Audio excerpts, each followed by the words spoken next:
లెక్కల్లో ఒక్క లెక్క కూడా తప్పైనట్లయితే మీరు అసెంబ్లీలో కానీ మరొక దగ్గర కానీ ఏ మంత్రి కానీ ఎవరైనా మాట్లాడినట్లయితే దానికి సిద్ధంగా ఉన్నాం.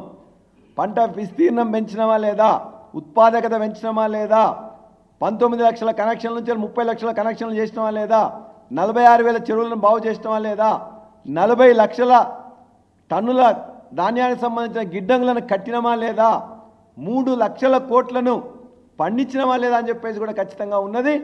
దాన్ని మీరు వెరిఫై చేసుకోండి. అంతే తప్ప ఈ రైతాంగాన్ని ఆనందంలో ఉంచింది మేము, మోసం చేసింది మీరు. రైతు భరోసా ఇస్తామన్నారు, ఇవ్వలేదు. రుణమాఫీ ఒకటేసారి చేస్తామన్నారు, చేయలేదు. 12,000 రూపాయలు ఉపాధి హామీ కూలీలకు ఇస్తామన్నారు, ఇవ్వలేదు. ఇవాళ రైతులు ప్రతిరోజు కూడా ఒక్కొక్క రైతు చనిపోతుంటే కనీసం వాళ్ళ దగ్గరికి పోయి మాట్లాడిన వాళ్ళు లేరు. అధికారి వెళ్ళాడు, ఎమ్మెల్యే వెళ్ళాడు, మంత్రి వెళ్ళాడు. మన ఖమ్మం జిల్లాలో వారం రోజుల కింద పోయినా నేను చింతకాని మండలంలో ఒక గ్రామానికి, బట్టి విక్రమార్క గారి గ్రామానికి, నియోజకవర్గం గ్రామానికి పోతే 7 ఎకరాలున్న రైతు ఆత్మహత్య చేసుకున్న రైతుని 3 మంత్రులు ఉంటారు ఖమ్మం జిల్లాలో. బట్టి విక్రమార్క గారు వెళ్ళరు. పక్కనే ఉండే రెవెన్యూ మంత్రి కూతవేటు దునులు ఆయన ఇల్లు ఉంటారు, ఆయన ఓడు. అక్కనే వ్యవసాయ శాఖ మంత్రి ఉంటాడు, ఆయన ఓడు. ఆ వారంలో ప్రతిరోజు ఒకరు చనిపోయాను. వ్యవసాయ శాఖ మంత్రి ఊరు పక్కనే ఉండే ఒక గ్రామంలో ఒకతను చనిపోతాడు. రెవెన్యూ శాఖ మంత్రి ఉండే గ్రామంలోనే ఆ పక్కనే ఉన్న ఒక రైతు చనిపోతాడు. బట్టి విక్రమార్క ఉన్న స్వయంగా ఆయన నియోజకవర్గంలో ఉన్న ఒక రైతు చనిపోతాడు. ఇంతమంది రైతులు చనిపోయినా రైతులను ఓదార్చే వాళ్ళు లేడు, వాళ్ళ యొక్క బాగోగులు తెలుసుకునే వాళ్ళు లేడు.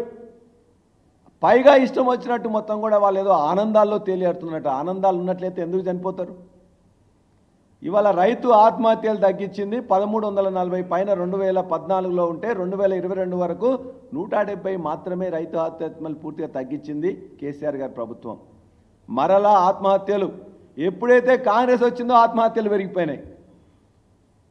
పేపర్ వాళ్ళు కొద్దిమంది వాళ్ళకు ఇంతకుముందు కొన్ని వేదికలను పెట్టుకొని ఇష్టం వచ్చినట్టు రాసేవాళ్ళు. రైతు అనే అతను ఎక్కడ చనిపోయినా కూడా ఆత్మహత్యగానే దాన్ని రాసేసేవారు. ఇవాళ నిజంగా ఆత్మహత్యలు అయితే కూడా పరామర్శించేటోళ్ళు లేడు, రాసేటోళ్ళు లేరు. చాలా దురదృష్టకరం. మేము చెప్తున్నాం, ఖమ్మం జిల్లాలో 4 రోజుల్లో 4 రైతులు చనిపోతే వ్యవసాయ మంత్రి, రెవెన్యూ మంత్రి, ఆర్థిక శాఖ మంత్రి వెళ్ళలేదే, కలవలే, పట్టించలే, మాట్లాడలే. చివరికి మేము పోతుంటే మమ్మల్ని ఆపి వాళ్ళు ఏదో పోయినట్టు చేసింది. ఇంత దుర్మార్గం. ఇవాళ వాళ్ళందరినీ కూడా ఈ రైతులకు నష్టం చేయాలని చెప్పేసి కూడా రైతుల ఉసురు తగులుతుంది.